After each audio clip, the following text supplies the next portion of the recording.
বন্ধুরা, মন্দির প্রতিষ্ঠার এক বিশেষ কর্মে আমরা উপস্থিত হয়েছি জিরাটে।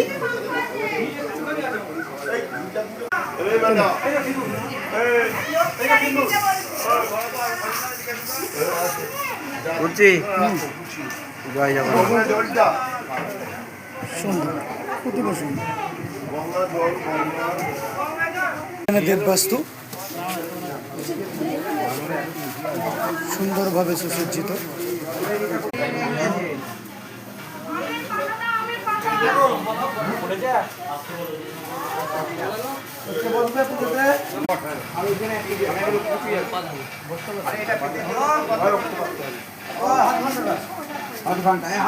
দুজনই বসতে হবে।